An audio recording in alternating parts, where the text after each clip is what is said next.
শিক্ষার্থীরা কেমন আছো তোমরা সবাই আছো? তোমাদের সামনে উপস্থিত আছি আমি কাজী পড়ার শিক্ষার্থী ঢাকা বিশ্ববিদ্যালয়ে। তোমাদেরকে আজকে পড়াবো ইংলিশ একটি গুরুত্বপূর্ণ টপিকস যারা অনেকেই ইন্টারমিডিয়েট এবং এসএসসি লেভেলে পড়ে আসছো, সেটা হচ্ছে ভয়েস। প্রথমেই আমরা যে নিয়মটি দেখব, কোন কোন ক্ষেত্রে প্যাসিভ ভয়েস করার সময় বাই ব্যবহার করা যায় না। খুবই ব্যতিক্রম এবং গুরুত্বপূর্ণ নিয়ম। তো এটা আমরা কিভাবে মনে রাখবো, দেখো এএসপি ব্যাক্স, এই ব্যাক্স মানে হচ্ছে বিরক্ত করা। ধরো একটা এএসপি তোমাকে খুব বেশি বিরক্ত করছে, এখানে এএসপি দ্বারা মনে রাখতে হবে অ্যানয়েড, এস দ্বারা হচ্ছে সারপ্রাইজ অথবা শক, পি দ্বারা হচ্ছে প্লিজ।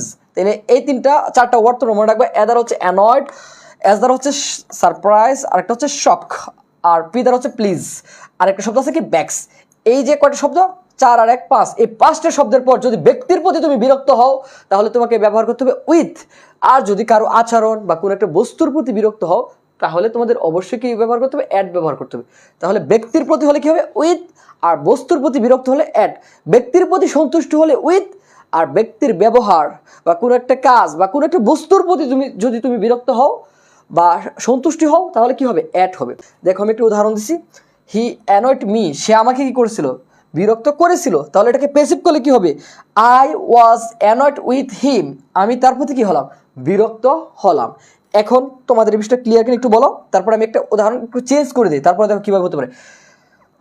দেখো এই সেন্টেন্সটা আমরা যদি একটু চেঞ্জ করে দিই, এই যে এতটুকু একটু তোমরা মুছে ফেলো বা ধরো এটা নাই সেন্টেন্সের মধ্যে, এই সেন্টেন্সটা আমরা একটু উপরে এইভাবে লিখি। যদি আমরা সেন্টেন্সটা এইভাবে লিখি, দেখো হিজ বিহেভিয়ার,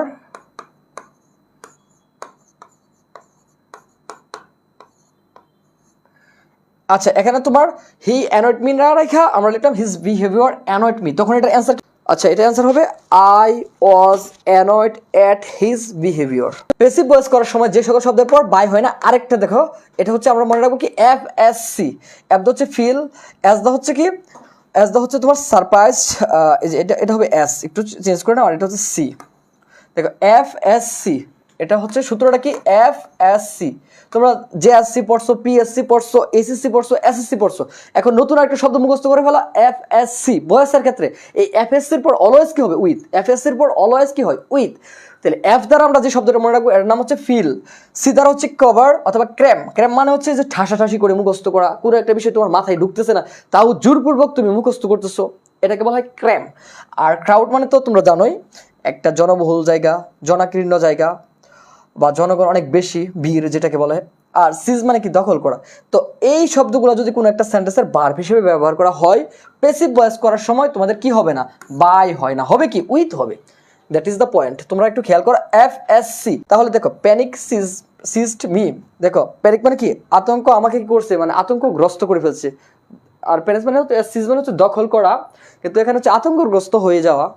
তাহলে এটা আমাদের অ্যান্সারটা কি আছে, দেখো I was seized with panic. এখন কেন এটা এভাবে দিলাম, দেখো মি এর সাবজেক্টিভ ফর্ম কি আই, আর সিজড কোন টেন্স আছে, পাস্ট ইনডিফিনিট টেন্স, সে কারণে তোমাকে একটা অক্সিলারি ভার্ব ব্যবহার করতে হবে। অক্সিলারি ভার্ব কি করবা, অজ নাকি ওয়ার। এখানে তোমাকে দেখতে হবে টেন্স যেহেতু পাস্ট টেন্স সেহেতু তোমরা অজ ব্যবহার করবা। আর আয়ের পর কখন হয় ওয়ার, যখন থাকবে কোনো কিছু অসম্ভব কল্পনা। If I were a bird, যদি আমি পাখি হতাম, তোমার তো পাখি হওয়া সম্ভব না, তুমি হচ্ছে মানুষ, তখন হচ্ছে আয়ের পর ওয়ার হয়। কিন্তু এটা কিন্তু আয়ের পর ইন জেনারেল অজ হয়, সে কারণে এখানে কি হবে, অজ হবে। দেখো I was seized with panic, এখানে কিন্তু I was seized by panic, I was seized at panic, I was seized with panic, এই অপশনগুলো তোমাদের থাকবে পরীক্ষার মধ্যে। পরীক্ষার মধ্যে আসবে যে এটা অ্যাক্টিভ ভয়েস দেওয়া আছে, এটাকে প্যাসিভ করো, তখন 4টা অপশন দেওয়া থাকবে।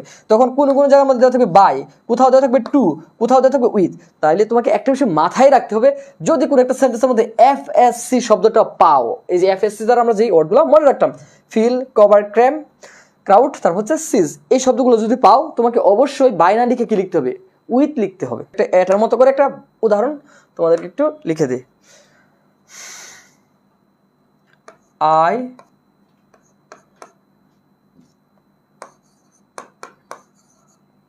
এটাকে প্যাসিভ করতে আই ফিল ইট। টেন্স আছে প্রেজেন্ট ইনডিফিনিট টেন্স, তাহলে আমরা অবজেক্টকে সাবজেক্ট করব। দেখো ইট হচ্ছে অবজেক্টটা সাবজেক্ট হয়ে যাবে ইট, যেহেতু এটা প্রেজেন্ট টেন্স আছে তাহলে ইটের সাথে কি যায়, এম ইজ আর কি যাবে, ইট যাবে, ইটের সাথে ইট ইজ, তাহলে এটা বাড়বে। 3 নম্বর ফর্ম কি হবে, field, F I double L E D, field.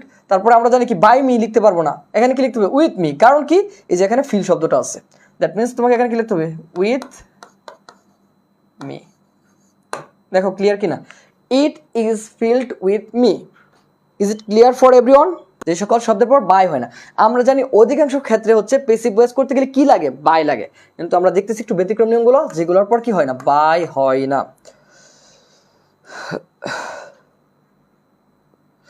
আচ্ছা দেখো, এই যে একটা শব্দ আছে কন্টেইন, যার মানে হচ্ছে কি ধারণ করা। এমবডি, এই শব্দটা তোমাদের ইংলিশ ফার্স্ট পেপার বইয়ের মধ্যে নেলসন ম্যান্ডেলা একটা গল্প আছে না, ওই গল্পটার মধ্যে এই শব্দটা আছে, দেখো একটু। এমবডি মানে হচ্ছে বাস্তবে রূপ দান করা। এমবডি মানে কি, বাস্তবে রূপ দান করা। ইংলিশ ফার্স্ট পেপার বইয়ে তোমরা যারা পড়ে আসছো এই শব্দটা আছে। দেখো কন্টেইন মানে হচ্ছে ধারণ করা, তোমরা সবাই জানো। এমবডি মানে হচ্ছে বাস্তবে রূপ দান করা। কনক্লুড অথবা সাবসাম, এই দুইটা শব্দের অর্থ হচ্ছে অন্তর্ভুক্ত করা। ইনক্লুড অন্তর্ভুক্ত করা অথবা সাবসাম, এই শব্দটার সবগুলো দেখো, কন্টেন্ট ধারণ করা, এমবডি বাস্তবে রূপদান করা, তারপর হচ্ছে ইনক্লুড এবং সাবসাম, এই দুটার অর্থ সেম, অন্তর্ভুক্ত করা।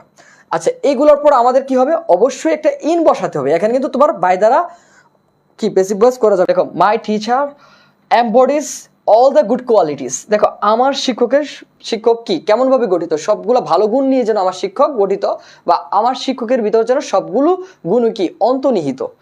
এমবডি মানে হচ্ছে বাস্তবে রূপদান করা। এখানে তো এমন অর্থটা সরাসরি মিলতেছে না, সে কারণে হবে কি আমার শিক্ষকের মধ্যে সবগুলো ভালো গুণই কি বিদ্যমান।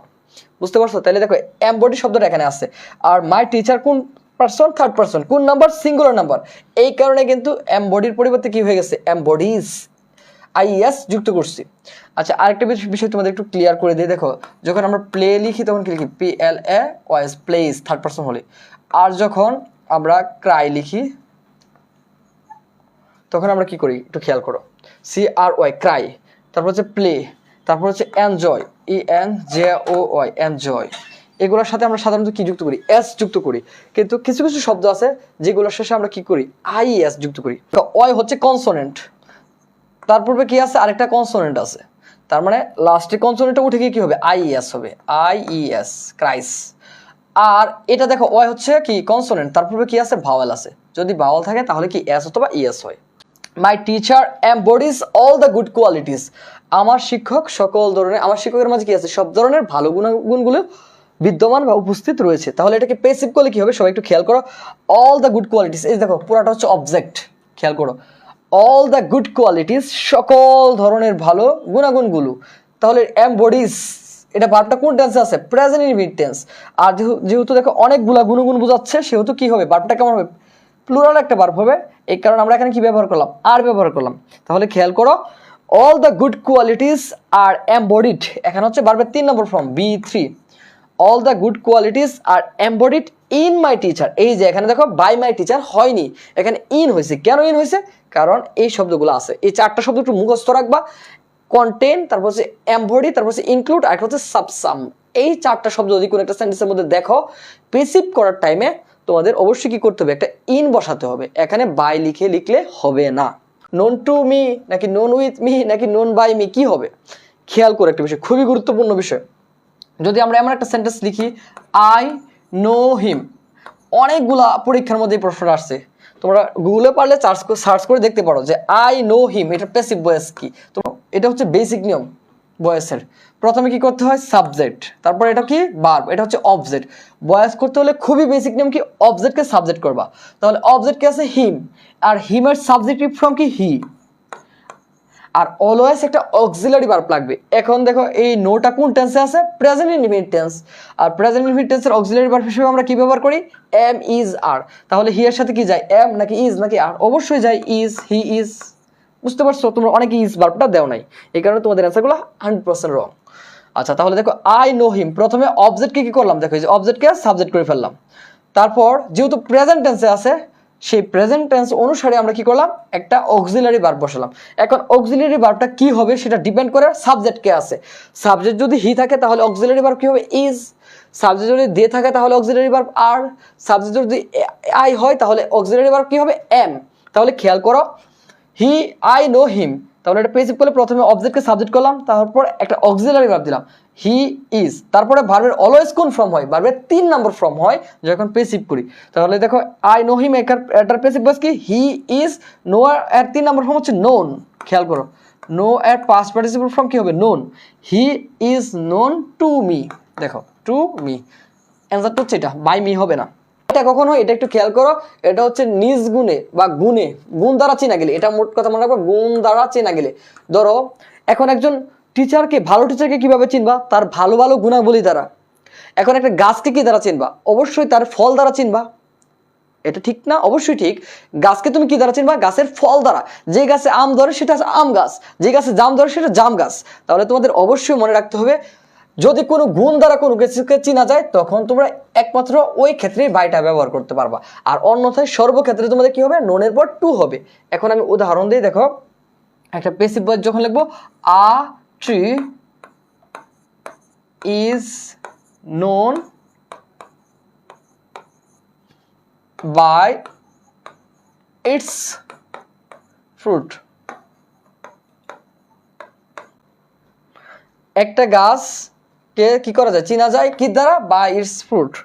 একটা গাছকে তার ফল দ্বারা চেনা যায়। অথবা তোমরা আরেকটা উদাহরণ বলতে পারো, a good man is known by his attitude, অথবা a good man is known by his behaviour.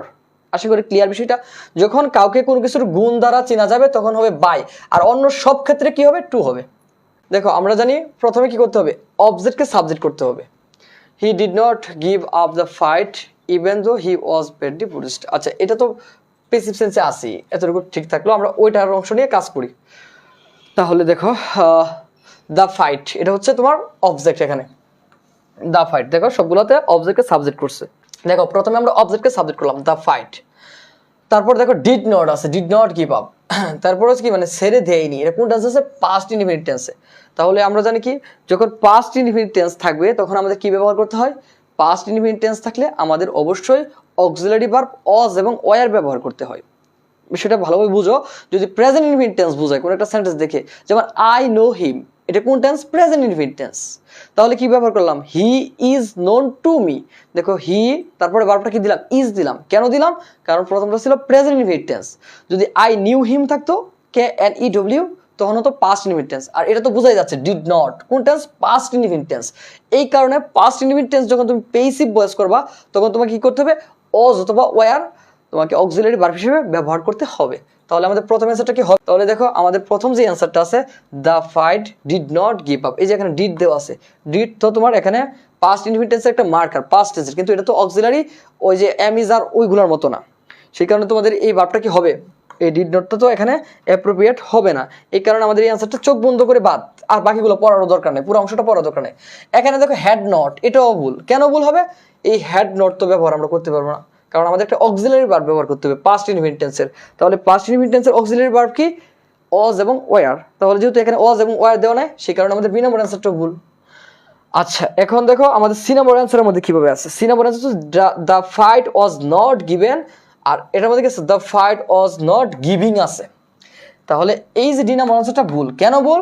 কারণ তোমাদের এখানে খেয়াল করো, দ্য ফাইট এটা হচ্ছে অক্সিলারি ভার্ব অজ, যেহেতু নেগেটিভ আছে সেন্টেন্সটা, এই কারণে নট দিলাম। আর এখানে অলওয়েজ ভার্বের কোন ফর্ম হবে? B three. দেখো গিভেন হবে, এখানে নট গিভিং। অলওয়েজ কি হবে? এখানে যদি বি থ্রি হইতো তাহলে এই সেন্টেন্সটাও কারেক্ট হইতো। তাহলে আমাদের কারেক্ট অ্যান্সার হবে C, the fight was not given up by him even though he was badly বুলিশড। আচ্ছা, ওয়াজ এর পর ভার্ব থাকলে তো আইএনজি হয়। একটা খুব সুন্দর একটা প্রশ্ন করছো, ওয়াজ এর পর ভার্ব থাকলে আইএনজি হয়। এটা হচ্ছে তোমার অ্যাক্টিভ ভয়েসে। দেখো I was writing a letter, দেখো I was writing, W R I was writing a letter, L E double T E R. তাহলে আমরা দেখো পাস্ট কন্টিনিউয়াস টেন্স, এটা কি হবে? Past continuous tense. I was writing a letter, আমি কি করতেছি? একটা চিঠি লিখতেছি। তাহলে একটা বিষয় খেয়াল করো, ওয়াজ এর পর কি বসলাম? আইএনজি। এটা কোন ভয়েস? Active voice. ঠিক আছে, অ্যাক্টিভ এ বি দিয়ে দিই, তাহলে তোমরা বুঝতে পারবে এটা হচ্ছে অ্যাক্টিভ ভয়েস। আর আমরা তো এটাকে অ্যাক্টিভ ভয়েস আছে, এটাকে তো আমরা পেসিভ করতেছি। আর পেসিভ করার সময় কি হয়? অক্সিলারি ভার্বের পর বি থ্রি হয়, মানে অজয়ের পর বি থ্রি হবে। আ লেটার অবজেক্টে সাবজেক্ট করব, তারপরে যেহেতু আ লেটারের সাথে কি যাবে? ওয়ার যাবে নাকি ওয়াজ? অবশ্যই ওয়াজ যাবে। আ লেটার ওয়াজ, আর এখানে যেহেতু ভার্বের সাথে আইএনজি যুক্ত আছে, তোমাকে একটা এক্সট্রা একটা বিং যুক্ত করতে হবে। A letter was being written by me, answer হবে এটা। A letter was written by me, এটা হবে না। A letter was being written by me. যারা অ্যান্সার ওইটা করছো তারা কারেক্ট, আর যারা উল্টাপাল্টা করছো তারা ভুল। নাও মেনি বুকস, অনেকগুলা বই, অ্যাবাউট সাকসেস। সফলতা সম্পর্কে। এখন কি হ্যাভ রিটেন অথবা হ্যাভ বিন রিটেন নাকি হ্যাড রিটেন নাকি হ্যাজ রিটেন, কি হবে অ্যান্সারটা একটু খেয়াল করো। যেহেতু এখানে দেওয়া আছে কি মেনি বুকস, অনেকগুলা বই, দ্যাট মিনস তোমাকে একটা প্লুরাল ভার্ব ব্যবহার করতে হবে। এই কারণে আমাদের ডি নাম্বার অ্যান্সারটা প্রথমে কেটে দেয়, কারণ এখানে কি আছে হ্যাজ রিটেন দেওয়া আছে, এটা কেটে দাও, কারণ চোখ বন্ধ করে কাটতে পারো, কারণ এখানে দেওয়া আছে কি বুকস। যারা ডি নাম্বার দিচ্ছ তারা প্রথমেই কাটতে পারো, কারণ কি যদি শুধু একটা বই থাকতো আ বুক, তখন তুমি হ্যাজ রিটেন অথবা সামথিং এভাবে হতে পারতো। যেহেতু এখানে কি দেওয়া আছে মেনি বুকস, অনেকগুলা বই, তোমাকে ঢাকা বিশ্ববিদ্যালয়ে টিকতে হলে বা ইউনিভার্সিটির কম্পিটিটিভ যে এক্সামগুলো আছে এইগুলোতে টিকতে হলে তোমাকে যে বিষয়টা লাগবে, তোমাকে বুঝতে হবে কোন অপশনগুলো রং। যেমন এই অপশনটা আমরা চোখ বন্ধ করে বাদ দিতে পারি, এটা আমাদের কোনোভাবেই হিসাবে আসবে না। কেন আসবে না? কারণ এখানে দেওয়াই আছে কি মেনি বুকস, অনেকগুলো বই। তাহলে অনেকগুলো বই, অবশ্যই ভার্বটা কেমন হবে? প্লুরাল ভার্ব হবে। আর এখানে প্রথম যে অক্সিলারি ভার্বটা দেওয়া আছে সিঙ্গুলার, এই কারণে এটা নেওয়ার তো কোনো প্রশ্নই আসে না। তুমি এইভাবে প্রশ্নগুলো বাদ করে দিবা, অপশনগুলো বাদ করে দিবা, প্রশ্ন থেকে অপশনগুলো বাদ করে দাও। তাহলে আমরা প্রথমে ডি নাম্বার অপশনটা টোটালি বাদ করে দিলাম। এখন এই যে এটা দেখো হ্যাড রিটেন, এটা হ্যাডটা সিঙ্গুলার প্লুরাল দুইটার সাথে হয়, এটা আপাতত একটু রাখলাম। হ্যাভ রিটেন প্লুরালের সাথে হয়, আবার হ্যাভ বিন রিটেন এটা প্লুরালের সাথে হয়। এখানে দেখো ভার্ব আছে হ্যাভ, এখানে হ্যাভ, কিন্তু এখানে হচ্ছে শুধু রিটেন, এখানে হচ্ছে হ্যাভ বিন রিটেন। এখন আমাদের অ্যান্সারটা কি হবে একটু ভালোভাবে খেয়াল করো। তোমরা অনেকে অনেক ধরনের অ্যান্সার দিচ্ছ, এখন সঠিক অ্যান্সারটা কি হবে একটু খেয়াল করো। মেনি বুকস, অনেকগুলা বই, অ্যাবাউট সাকসেস, সফলতার সম্পর্কে অনেকগুলা বই লেখা হয়েছে। এখন কোনো একটা ব্যক্তি কর্তৃক তো লেখা হয়েছে, যে ডেল কার্নেগি। দেখো ডেল কার্নেগি একটা ব্যক্তি যার কর্তৃক লেখা হয়েছে, তাহলে এখানে যদি মেনি বুকস, অনেকগুলা বই, সে তো নিজে লিখতে পারবে না। যদি এমন হইতো যে I have written WRITTEN I have written, দেখো আমি লিখেছি, তাহলে অ্যান্সারটা এইভাবে প্রথমটা হইতো, কারণ ব্যক্তি নিজে কাজ করতে পারতেছে, এই কারণে প্রেজেন্ট পারফেক্ট টেন্সে লিখতে পারতা। কিন্তু এখানে দেখো মেনি বুকস, অনেকগুলা বইকে লেখা হয়েছে, প্যাসিভ সেন্সে হবে। আর প্যাসিভ সেন্সে আমরা যখন এই ধরনের সেন্টেন্সকে করি, তখন আমাদের এক্সট্রা একটা বিন যুক্ত করতে হয়। এই কারণে সাবজেক্ট যেহেতু নিজে সরাসরি কাজ করতে পারে না, এই বইগুলো কিন্তু নিজেকে নিজে লিখতে পারবে না, বই মানুষ কর্তৃক লেখা হয়। এই কারণে তোমাকে প্যাসিভ সেন্সে লিখতে হবে, যে আই হ্যাভ রিটেন, এটা কিন্তু অ্যাক্টিভ সেন্সে আছে। আর মেনি বুকস, অনেকগুলা বইকে কি করা হয়েছে? লেখা হয়েছে। তাহলে তোমাদের অ্যান্সারটা কেমন হবে? এমন অ্যান্সারটা হবে বি, মেনি বুকস, অনেকগুলা বই, হ্যাভ বিন রিটেন, অনেকগুলা বইকে লেখা হয়েছে, অ্যাবাউট সাকসেস, অনেকগুলা বুক লেখা হয়েছে বা বই লেখা হয়েছে সফলতা সম্পর্কে, but one of the best is by Dale Carnegie. এগুলোর মধ্যে সবচেয়ে সুন্দর বা বেস্ট বা সেরা কোনটা কার লেখা? ডেল কার্নেগির লেখা। তাহলে এই অ্যান্সারটা আমরা কেন নিব না? কারণ এখানে যদি ব্যক্তি নিজে লিখতো বা ডেল কার্নেগি হ্যাজ রিটেন, তখন তোমরা এইভাবে লিখতে পারতা, Dale Carnegie has written, Dale Carnegie লিখেছে, আই হ্যাভ রিটেন, আমি লিখেছি। ব্যক্তি নিজে কাজ করলে অ্যাক্টিভ ভয়েস লিখতে পারতা। আর এটাকে প্যাসিভ করলে কি করতে হয়? এক্সট্রা একটা বিন যুক্ত করতে হয়। প্রেজেন্ট পারফেক্ট টেন্সে যেগুলো তোমরা প্যাসিভ ভয়েস করবা, সেখানে এক্সট্রা একটা কি দিতে হয়? বিন যুক্ত করতে হয়। প্রেজেন্ট কন্টিনিউয়াস টেন্সে যখন প্যাসিভ ভয়েস করবা, এক্সট্রা একটা কি যুক্ত করে? বিং যুক্ত করতে হয়, BEING, বিং। আর প্রেজেন্ট পারফেক্ট টেন্সে কি করতে হয়? বিন যুক্ত করতে হয়।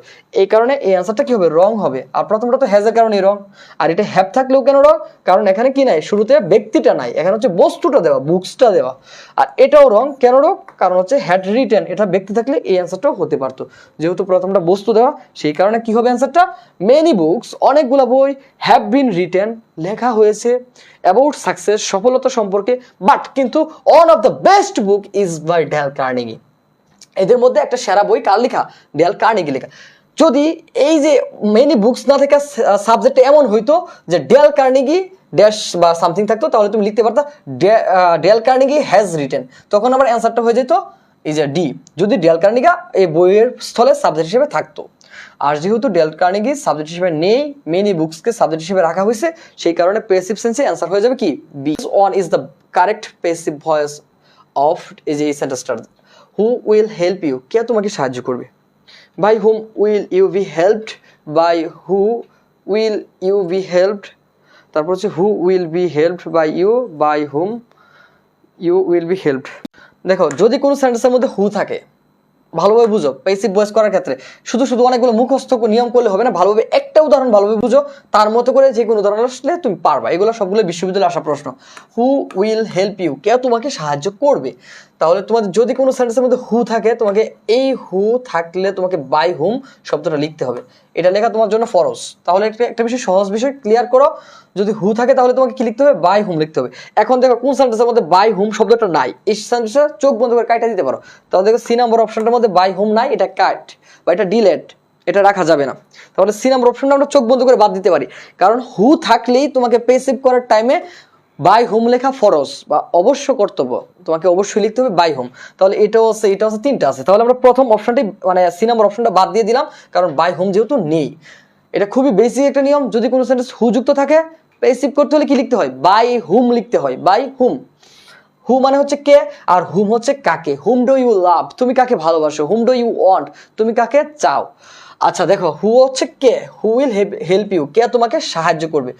এখন এই সেন্টেন্সটা খেয়াল করো, বাই হুম কার দ্বারা, উইল ইউ বি হেল্পড কার দ্বারা বা কে কর্তৃক তুমি সাহায্যপ্রাপ্ত হবে। এটারই কিন্তু প্যাসিভ ভয়েস কিন্তু এ নাম্বারটা। বা হু উইল হেল্প ইউ, কে তোমাকে সাহায্য করবে।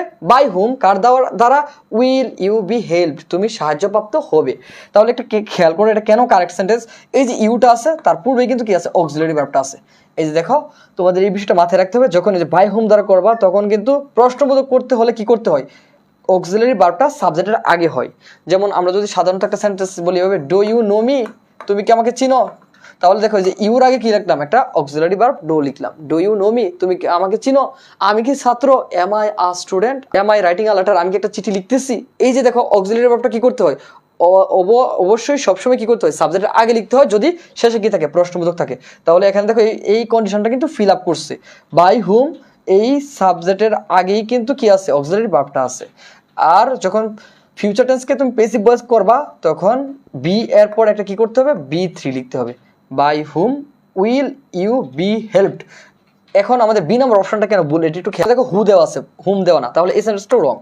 দেখো বাই বাকি সবগুলো ঠিক ছিল, উইল ইউ বি হেল্পড এতটুকু ঠিক ছিল, কিন্তু এখানে কিন্তু বাই হুম দেওয়া না, এখানে শুধুমাত্র হু দেওয়া।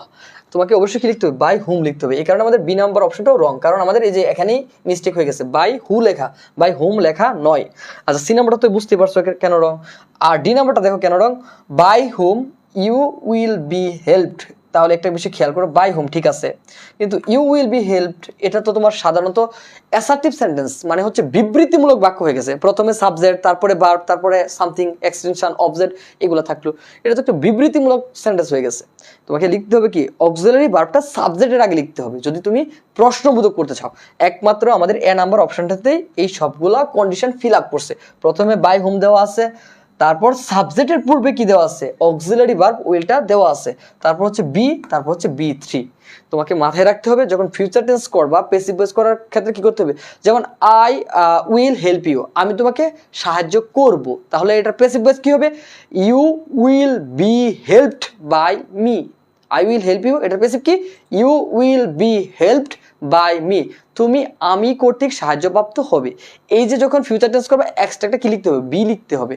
একমাত্র এই সেন্টেন্সটাই সবগুলা কন্ডিশন ফিল আপ হয়েছে, যে কারণে আমাদের অ্যান্সার কারেক্ট হবে কি, এ।